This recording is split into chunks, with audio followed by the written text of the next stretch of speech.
Mahua Moitra ji.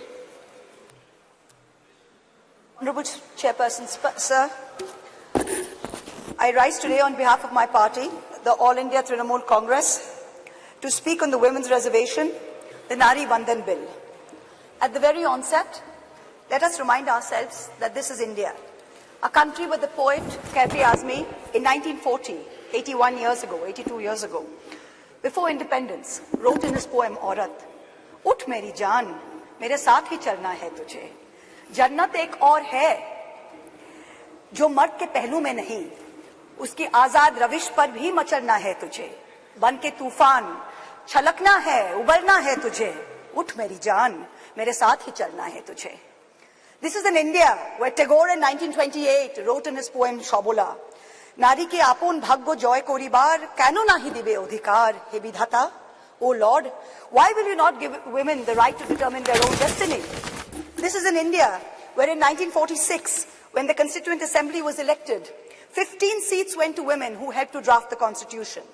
Both the United States and the United Kingdom saw lengthy suffragette movements before women were granted the right to vote.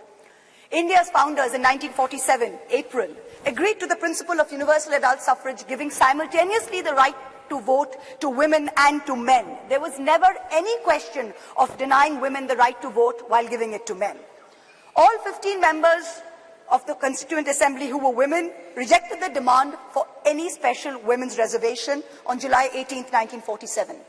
Member activist Renuka Roy noted that Vijayalakshmi Pandit has not been selected because she is a woman, nor was sex made a bar to the appointment.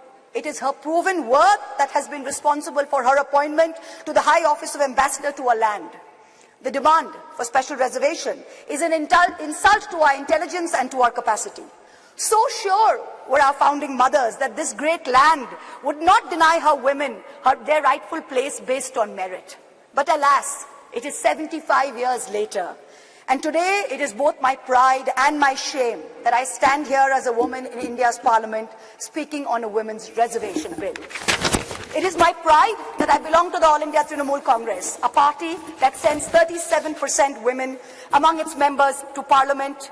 It is my chagrin that I belong to a Lok Sabha, a house of the people, that on aggregate has only 15% of its members as women, far below the global average of 26.5%, and also below the Asian regional average of 21%.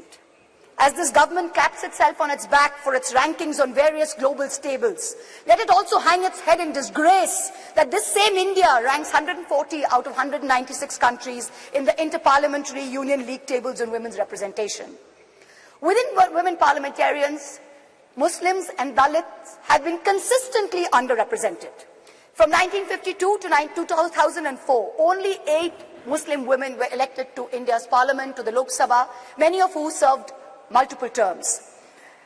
In today's Lok Sabha, the 17th Lok Sabha, there are only 2 Muslim women members, both from West Bengal, both from the All India Trinamool Congress, I may add.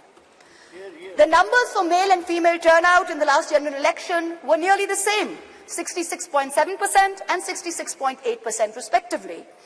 But women's candidature, that number of women who are being put up for elections, which is the first step towards getting elected to the Lok Sabha, remained at an abysmal 9%, up from only 7% in 2004.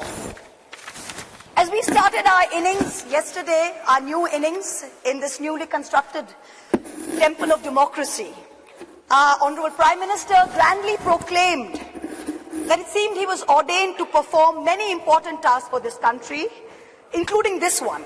And then with much fanfare, this government introduced this bill, claiming credit as usual for a groundbreaking move. But wait, what does this bill really say? Article 334 of the bill says, "The reservation shall come into effect only after delimitation has been undertaken. Delimitation will only be undertaken after the relevant figures for the next census have been published. The rotation of seats for women shall take effect after each subsequent exercise of delimitation." So what does this mean? In true BJP's Goebbelsian doublespeak style, it means we don't know if and actually when we will actually have 33% of women sitting in the Lok Sabha. Because number one, the date of the next census is entirely indeterminate.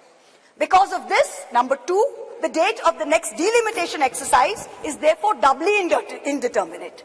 It is also controversial, as my esteemed colleague Kanimoji from the DMK spoke. She said, according to the data, we will have an increase of 0% in the number of seats for Kerala, 26% for Tamil Nadu, but a whopping 79% increase for both Madhya Pradesh and Uttar Pradesh. So women's reservation is dependent on two totally indeterminate dates. Can there be a greater jumla? Forget 2024. This may not even be possible in 2029. We are being asked time and again, do we support the women's reservation bill? Trinamool Congress is bill ko support karega ya nahi? BJP's liaison members are reaching out to us, calling us, asking us to support this bill wholeheartedly. No ifs, no buts, pura support, please kijiye. To them we say very clearly, we not only support a women's reservation bill, but in truth it is Mahua Banerjee, India's only female chief minister today, who is the mother of this bill, who has given birth to the original idea where she has unconditionally sent 37% of women MPs to this parliament on her ticket. What you have brought here, what this government has brought here today, is not a women's reservation bill. It is a women's reservation rescheduling bill and should be renamed as such. Its agenda is delay. Its agenda is not reservation. The endless dithering over when there will be the next census, when there will be the next delimitation, will only ensure that the urgent need of reservation for women in elections to the parliament and to state legislatures will be indefinitely delayed yet again. Alas, this is not the historic bill that it is being touted as. It is a sham. And for the women and the men and the girls and the boys who will be the future women and men of India, we had better recognize this because it is staring at us in the face. And I also hope that a sufficient number of amongst us, the current members of parliament, also recognize this bill for what it is, which is a sham. The question of women's reservation requires action, not the placebo of legislatively mandated procrastination. To the government and the ruling party, I say this: give us this day our equal rights. We hold up half the sky. Give us at least a third of our earth. Mamata Banerjee and the Trinamool Congress have already walked the talk. We don't need to go on record to show this country that we support this bill. We have already sent more MPs than what this bill even envisions. It is you, this government, this ruling dispensation that needs to go on record. You need to support us, not the other way around. You need to send more than 33% MPs to this parliament. When this government wanted to protect cows, and I support the move, make no mistake, you did not wait to count the number of cows. You did not wait to see whether the cow was a Jersey or a Gir or a Sahiwal. You just went and built the cow shelters. Are we women any less that we have to wait while you count numbers and you draw lines? We don't need any more vandans. We don't need any more vandanas. Thank you very much. What we need is direct action. Honorable Prime Minister, this is your moment to really show us all कि मोदी है तो मुमकिन है. Implement the reservation bill immediately based on today's voters list. Send 33% women to parliament. Send 33% women to parliament in 2024 from the BJP the way our party has done. Support us unreservedly. In conclusion, I can only echo the poet Rehana Ruhi's words. दिल के बहलाने का सामान ना समझा जाए, हमको अब इतना भी आसान ना समझा जाए. हम भी लोगों की तरह जीने का हक मांगते हैं, इसको बगावत का ऐलान ना समझा जाए. Thank you very much. Thank you. Srimati Rani ji.